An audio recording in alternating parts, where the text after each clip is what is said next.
नमस्कार दोस्तों, मैं हिंदी सुधा पिंकी उपाध्याय आप सभी का हार्दिक स्वागत एवं अभिनंदन करती हूँ अपने YouTube चैनल हिंदी सुधा पिंकी उपाध्याय पर। दोस्तों, आज मैं कक्षा 7 के बसंत भाग 2 पाठ 3 हिमालय की बेटियां निबंध जो है वो नागार्जुन जी द्वारा लिखित है। इसका वाचन करूंगी और इससे जो महत्वपूर्ण प्रश्न बनेंगे वो भी देखेंगे और इसका सार संदर्भ भी स्पष्ट करेंगे। आइए दोस्तों, बिना किसी विलंब के हम चलते हैं अपने पाठ की तरफ। हिमालय की बेटियां।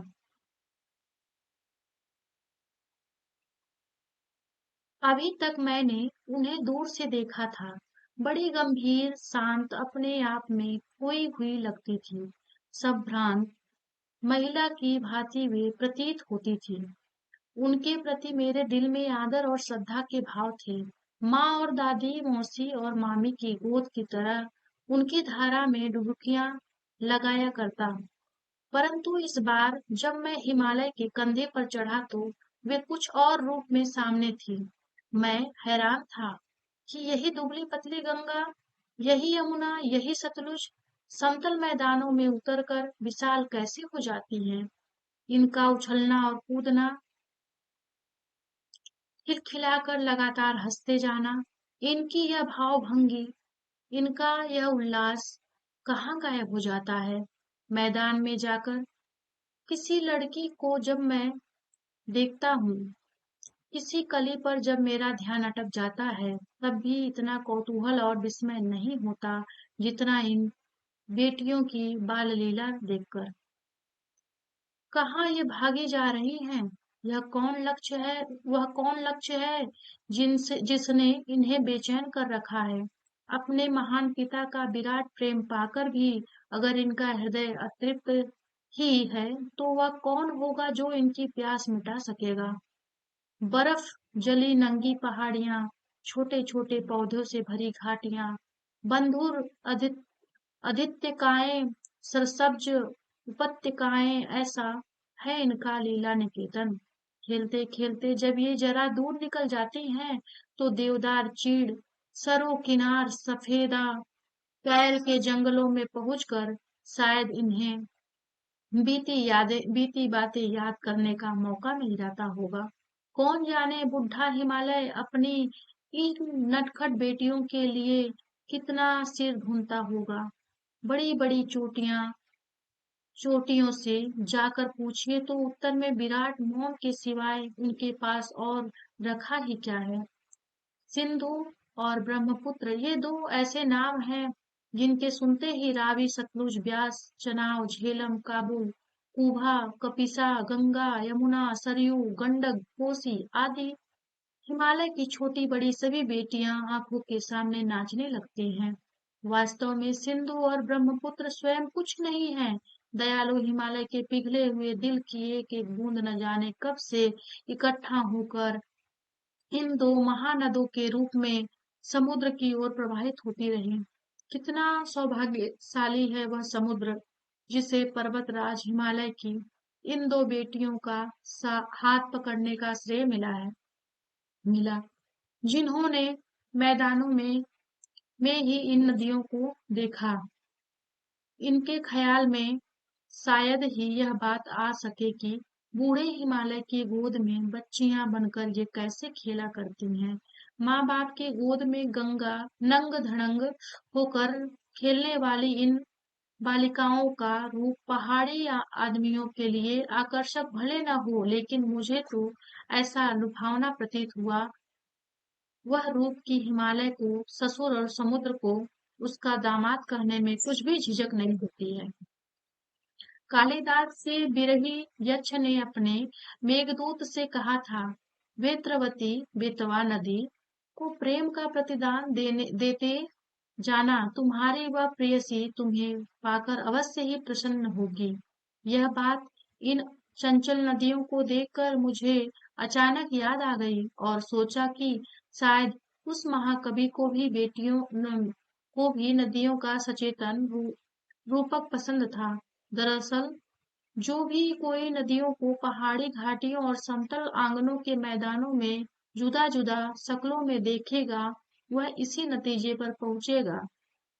काका कालेलकर ने नदियों को लोक माता कहा है, किंतु माता बनने से पहले यदि हम उन्हें बेटियों के रूप में देख ले तो क्या हर्ज है। और थोड़ा आगे चलिए, इन्हीं में इन्हीं में अगर हम प्रेयसी की भावना करें तो कैसे कैसे रहेगा। ममता का एक और भी धागा है जिसे हम इनके साथ जोड़ सकते हैं, बहन का स्थान। कितने कवियों ने इन नदियों को दिया है। एक दिन मेरी भी ऐसी भावना हुई थी। लिथोलिंग तिब्बत की बात है। मन उचट गया था। तबीयत ढीली थी। सतलज के किनारे जाकर बैठ गया। दोपहर का समय था। पैर लटका दिए पानी में। थोड़ी ही देर में उस प्रगतिशील जल ने असर डाला। तन और मन ताजा हो गया। तो लगा मैं गुनगुनाने, जय हो सतलज बहन तुम्हारी लीला, अचरज बहन तुम्हारी, हुआ मुदित मन हटा कुमारी, जाऊं मैं तुम पर बलिहारी, तुम बेटी यह बाप हिमालय, चिंतित पर चुपचाप हिमालय, प्रकृति प्रकृति नटिके चित्रित पट पर, अनुपम अद्भुत छाप हिमालय, जय हो सतलज बहन तुम्हारी, जय हो सतलज बहन तुम्हारी, जय हो सतलज बहन तुम्हारी। तो आइए दोस्तों, अब हम जो है इससे कुछ महत्वपूर्ण प्रश्नों को भी देख लेते हैं जो हमारे साहित्य के क्षेत्र में, या कह सकते हैं इस पाठ को की दृष्टि से अत्यंत महत्वपूर्ण है। हिमालय की बेटियां। तो इससे क्या क्या प्रश्न है महत्वपूर्ण। नदियों को माँ मानने की परंपरा हमारे यहाँ काफी पुरानी है, लेकिन लेखक नागार्जुन ने उन्हें और किन रूपों में देखता है। तो ये देखिएगा, आपको मैंने बता ही दिया कि कुछ लोग जो है उसे माँ के रूप में मानते हैं, तो कुछ लोग प्रेयसी के रूप में। जो कवि है वो कहता है कि इसे प्रेयसी मान ले तो क्या हर्ज है। और यही नहीं, कभी ये भी कहता है कि अगर उसे हम बहन मान ले तो भी क्या समस्या है। तो इस प्रकार जो है ये प्रश्न हमारे यही पूर्ण होता है कि नदियों को माँ मानने की परंपरा हमारे यहाँ काफी पुरानी है, लेकिन लेखक नागार्जुन उन्हें और किन किन रूपों में देखना चाहते हैं, तो वो उन्हें प्रेयसी के रूप में देखना चाहते हैं और बहन के रूप में, जैसा कि हमने पहले ही स्पष्ट कर दिया था। आगे दोस्तों और हम देख लेते हैं। तो सिंधु और ब्रह्मपुत्र की क्या विशेषताएं बताई गई हैं। तो ध्यान रखिएगा, ये दोनों नदियां हिमालय से निकलती हैं। जो सिंधु और ब्रह्मपुत्र हैं ये हिमालय से निकलती हैं।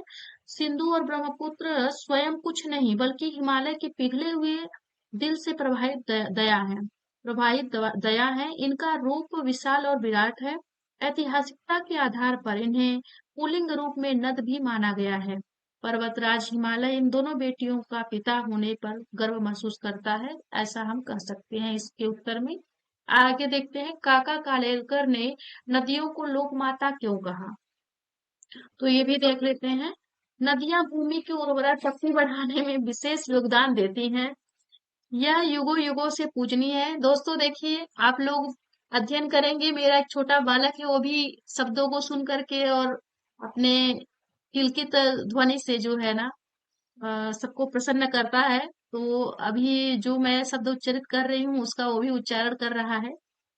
तो आइए देखते हैं, काका कालेलकर ने नदियों की को लोक माता क्यों कहा है। तो नदियां भूमि की उर्वरा शक्ति बढ़ाने में विशेष योगदान रखती हैं। यह युगों युगों से पूजनीय है। नदियां मनुष्य के लिए हमेशा कल्याणकारी रही हैं। नदियों के जल से पशु और मनुष्य का जीवन चलता है। हिमालय से निकलने वाली जो नदियां हैं वह हिमालय की पुत्रियां हैं। संसार के सभी लोग नदियों की संतान हैं और नदियों को भारतीय संस्कृति में मां माना गया है। इसलिए जो है काका कालेलकर ने भी नदियों को लोक माता कहा है। अगला प्रश्न देखते हैं, चौथा प्रश्न है, हिमालय की यात्रा में लेखक ने किन किन की प्रशंसा की है। तो हिमालय की यात्रा में लेखक ने नदियों की प्रशंसा की है। कुछ नदियों की प्रशंसा लेखक ने ऐसे की है कि जैसे चिनाव, झेलम, सतलज, गंगा, यमुना, कोसी, गंडक, ब्यास, सरयू, ये सब जो है इसकी प्रशंसा हिमालय के साथ में जोड़ करके कवि करते हैं और कहते हैं कि इसके अतिरिक्त लेखक ने हिमालय और उससे जुड़ी अनेक बातों की प्रशंसा की है, जैसे गगनचुंबी पर्वत, हरी भरी घाटियां, विशाल मैदान, सागर तथा महासागर इत्यादि। तो दोस्तों इसके बाद आगे हम जो है थोड़ा सा प्रश्न और देख लेते हैं क्या है। नदियों और हिमालय पर अनेक कवियों ने कविताएं लिखी हैं। उन कविताओं का चयन कर उनकी तुलना, तो ये यहाँ पे दोस्तों आप लोग स्वतः अपने जो आपकी साहित्य विधाएं हैं उससे आप लेके देख सकते हैं। इसमें इसमें आगे हम कुछ स्पष्ट नहीं करेंगे। इसमें आप लोग अपना बताइएगा कि नदियों और हिमालय पर किन किन साहित्यकारों ने अपनी लेखनी चलाई है। आप लोग कमेंट बॉक्स में अवश्य उन लेखकों का नाम स्पष्ट करिएगा और रचना का भी नाम स्पष्ट करिएगा दोस्तों। आगे स्पष्ट करिएगा, ये देखिएगा हिमालय और हम, गोपाल सिंह नेपाली की कविता हिमालय और हम आपको कुछ कविताएं भी बता दे रहे हैं दोस्तों, जिसको आप लोग पढ़िएगा अवश्य।